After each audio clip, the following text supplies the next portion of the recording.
After a groundbreaking year in women's athletics, the University of South Dakota continues to lock up their leaders for the long term. Several days after women's basketball coach Dawn Plitzowite signed a 5-year contract extension, USD announcing today that volleyball coach Leanne Williamson has signed her own 5-year deal.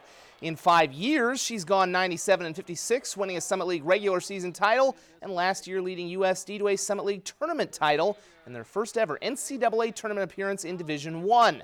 The Coyotes open the 2019 season on August 30th in Indianapolis at the IUPUI Invitational. After a round of qualifying yesterday, the men's and women's STGA match play tournaments officially teed off today at Brandon Golf Club, and we had a lot of action on the men's side on hole number 11. That's Sioux Falls' Ryan Trasimar with a birdie to take the hole from Chris Long. However, Long would come back to win in 19 holes. Interesting match coming up here. Former Jackrabbit alum Brody Hullinger against current Jackrabbit golfer Jonah Dorr. Hullinger with a par save on number 11. That puts the pressure on Dorr to make a birdie putt to win the hole, which he does. And Dorr ends up winning it 2-1.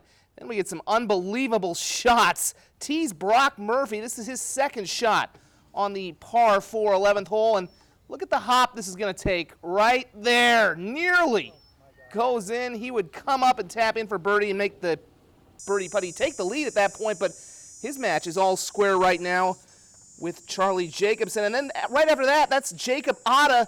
His shot, he actually went into the water, so this was technically his third shot on the par 4.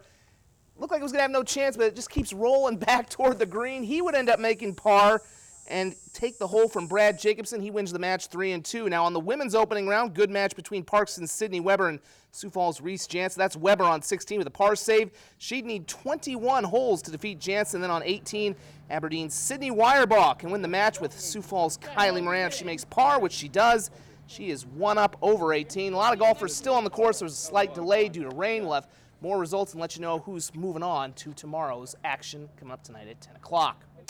In the midst of their best season in almost a decade, the Sioux Falls Canaries have quite a few players making the All-Star team.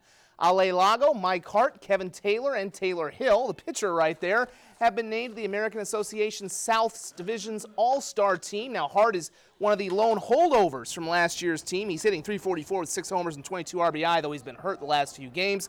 While the other guys, Taylor, Lago, and Hill, are all newcomers, and they've helped build the Birds to a 27-24 record, just one game out of first place in the American Association's South Division.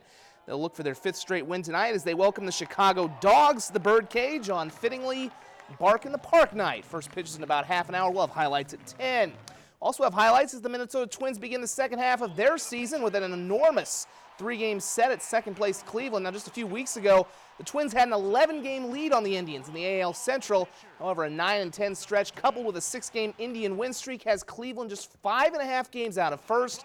So needless to say, it's a big series, big weekend in Cleveland. Kyle Gibson goes in the opener. We'll have those highlights and plenty more tonight at 10.